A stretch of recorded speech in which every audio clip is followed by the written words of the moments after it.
Indeed, in these modern days of the 19th century, Kali Yuga has almost dawned. Oh my God, my dharma is getting corrupt. Save my society, save my religion. Look at this atrocity. My sister is a widow. If my grandfather was alive, she would have been righteously cremated with her husband's body, a death of such glory and dignity. But now, she has run away somewhere. Sir, Professor Ishwar Chandra Vidyasagar has propagated the idea of a remarriage. You know, Veerasalingam has started a home for child widows. I found your sister there. Oh, Shiva, what a dirty idea. Remarriage for a widow? What an unholy idea to have all widows in one place. These Hindus are losing their religion, getting corrupted by an alien English education. Hence, my Muslim brothers, let us not send our children to modern schools. Sir, my son is a student of the Aligarh College, recently started by our Syed Ahmad Khan. I think all of us should give a better modern education to our children. Let us not get left behind.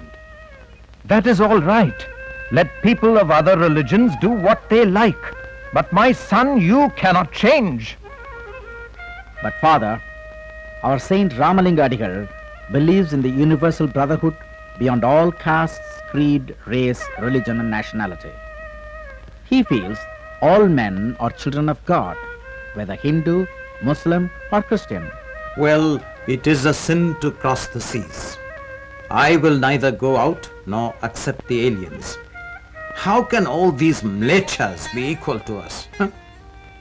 Father, Swami Vivekananda himself has crossed the oceans to talk about our religion in the West. I am more than convinced by his vision of religion. He says he does not want a religion which cannot wipe a widow's tears nor bring a morsel of food to the orphans. Father, we have only 4 more years to see the end of the 19th century. A new era is to begin. Professor Kave in Pune has just married a widow. I also intend to marry a widow and give new life to a poor girl.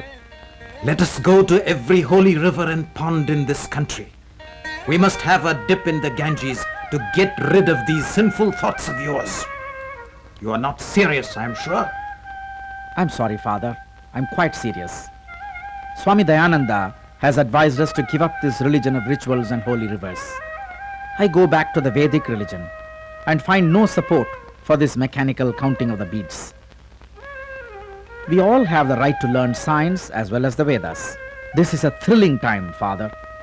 A group of nationalists have formed the Indian National Congress 10 years ago. Gopalakrishna Gokhale has founded the Servants of India Society. I'm sorry, Father, you cannot agree with me, but I wish to be a servant of India at this historic time.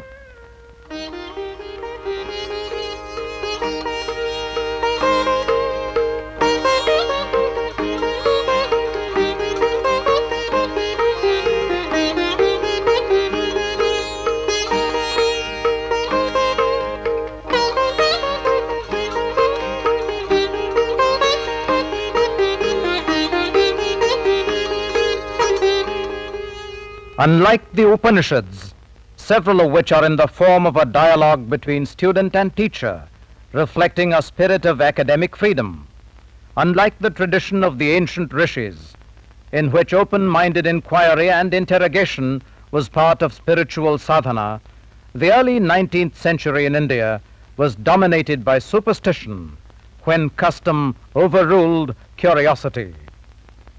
And then a period of great renaissance started in the mid-19th century, a period which perhaps has yet to reach its zenith. Raja Ram Mohan Roy, Henry Louis Derozio, Keshav Chandra Sen, Ishwar Chandra Vidyasagar, Swami Dayananda Saraswati, Syed Ahmad Khan, and Ramalinga Adigal were among those who spearheaded a resurgent reformist movement of Renaissance during the 19th century. A Telugu Pandit by profession, Kandukuri Veerasalingam was a social reformer, educationist, and one of the makers of modern Telugu literature.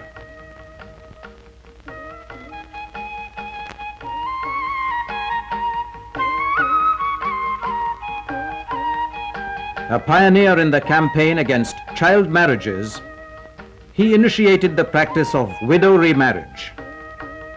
Veerashalingam started an institution for the rehabilitation of child widows in Rajamundry.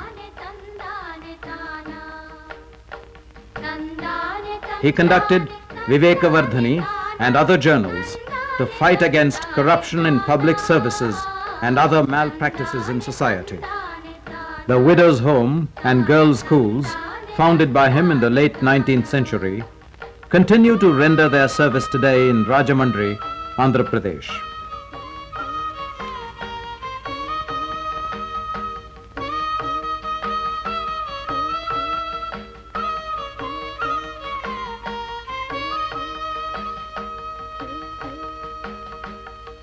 The Eravas of Kerala were originally engaged in toddy tapping and other traditional occupations and were classified untouchables.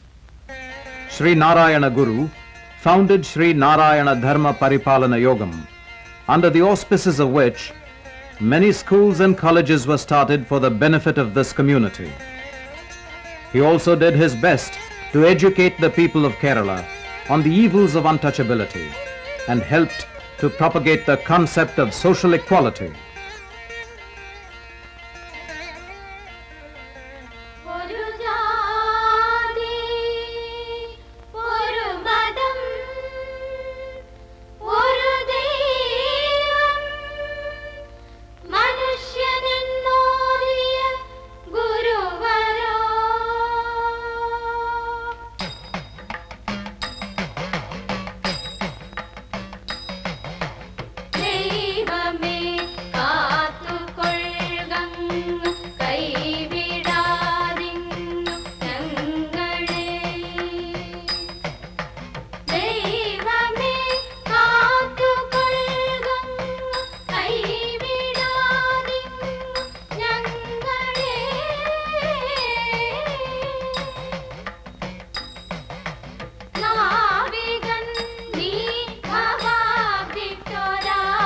Visiting him in his ashram, Rabindranath Tagore wrote, "I have never come across one who is spiritually greater than Sri Narayana Guru."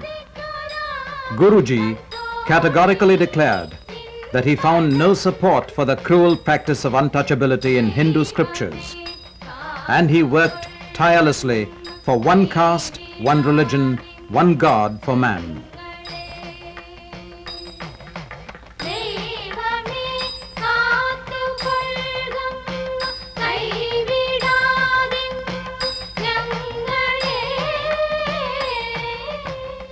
In terms of action-oriented social reform with personal involvement, the contribution of Keshav Karve remains unmatched. Born in 1858 in Ratnagiri district, Maharashtra, Karve was a pioneer of women's education. A graduate of Bombay University, he started his career as a lecturer in mathematics at the Ferguson College, Pune. Particularly interested in the rehabilitation of widows, he married a widow himself and started the Hindu Widows' Home in 1896. He founded the Mahila Vidyalaya, which grew into the present SNDT Women's University.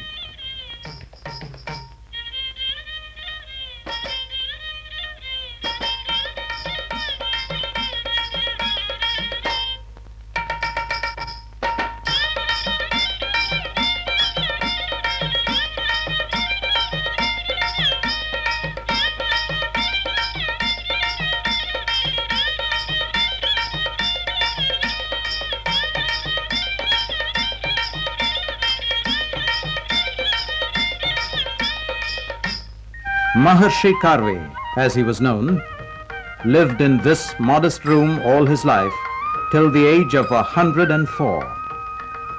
Although his fame and his institutions had grown, he led a simple life in this modest cottage, where he started a widow's home in the last years of the 19th century. Recipient of Bharat Ratna, Maharshi Karve lived to see a changed India in his lifetime. In this historic picture, we find Karve and his bride. with other members of the progressive group, even as eyebrows were raised against them in obscurantist circles in 1896. Different nationalist, reformist, and resurgent threads were brought together in 1885 in the shape of the Indian National Congress. While the Congress had political objectives, Justice Ranade founded the Social Conference at the same time as a social counterpart. Ranade believed in man conquering the world through universal, undifferentiated love. He demanded a change from constraint to freedom, from credulity to faith, from status to contract, from authority to reason, from unorganized to organized life, from a blind fatalism to a sense of human dignity. Ranade declared, "You cannot have a good social system when you find yourself low in the scale of political rights, nor can you be fit to exercise political rights and privileges unless your social system is based on reason and justice. You cannot have a good economic system when your social arrangements are imperfect. If your religious ideals are low and groveling, you cannot succeed in social, economic, or political spheres." An ardent follower of Ranade, Gopalakrishna Gokhale founded the Servants of India Society in Pune, dedicated to the service of the nation and living up to its name. On this hilltop in Pune, a group of dedicated youngsters took the oath to serve the nation. The Servants of India Society became a focal point of social reform and selfless service. This banyan tree was witness to the daily meditations and arduous service of a great son of India, Gokhale, whose influence spread far and wide, spreading aerial roots. In this house where Gokhale lived, a young man of great vision met him. A meeting of giants of two generations. Yes, Mahatma Gandhi visited him here soon after his return from South Africa. Meanwhile, a dominant and forceful voice of Hindu reform was heard, that of Swami Vivekananda, a brilliant saint who brought the message of modern Hinduism with the impact of a worldwide spiritual force. Born in a prosperous house in central Calcutta, he came under the spell of Swami Ramakrishna Paramahamsa. His universalism was deeply rooted in the specific message of Vedanta. Vivekananda was a saint, but not a recluse. To him, the ideal of Advaita Vedanta was one of living identification of man with all other men, with all other living things. He declared that so long as millions live in hunger and ignorance, I hold everyone a traitor, who, having been educated at their expense, pays not the least heed to them. It is an insult to starving people to offer them religion, an insult to a starving man to teach him metaphysics. For he was convinced that to serve man was to serve God. His nationalist teachings were meant to awaken Indians. Naturally, independence was an important goal. He said to his countrymen, "So, give up being a slave. For the next 50 years, this alone shall be our keynote. This, our great Mother India." Founding the Ramakrishna Mission here, on the banks of the Hooghly River, he said, "We as a nation have lost our individuality, and this is the cause of all the mischief in India. We have to give back to the nation its lost individuality and raise the masses." A champion of religion, he never thought that science was an impediment to religion or reason to faith. The scientific attitude for him was as valid in religion as in secular knowledge. He believed that the spirit of scientific inquiry was very much in evidence in the rich intellectual activities of the ancient Hindus, and that it was necessary to revive the same in order to purify Hinduism of its superstitions.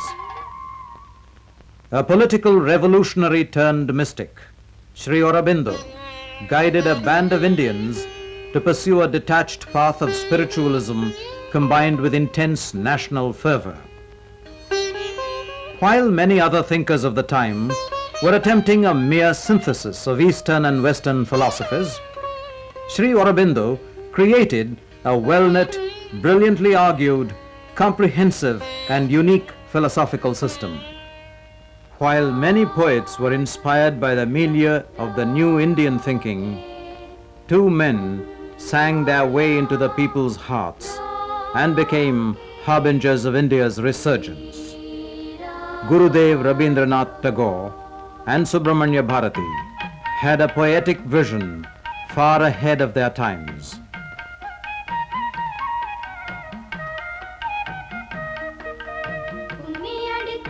Bharati not only sang the glory of India's liberated woman, but was also the first poet outside the Soviet orbit in the whole world to sing the glory of the Russian Revolution and the new socialist order.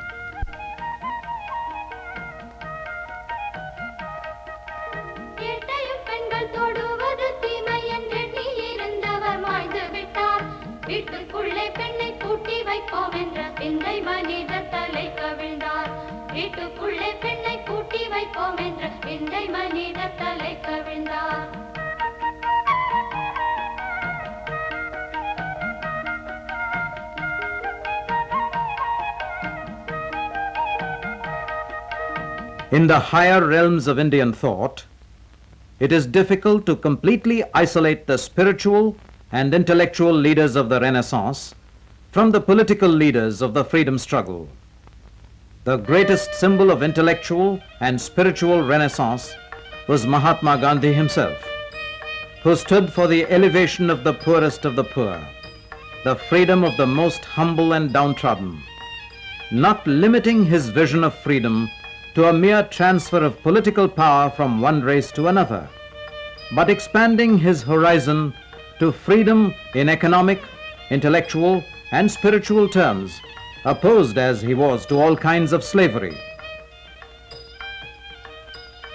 The national movement not only took upon itself the task of liberating India from Western political rule, but liberating the peasant from the zamindar, the woman from enslavement by man, the untouchable from enslavement by high caste, resulting in a struggle that was multidimensional, moral, ethical, economic, political, and spiritual.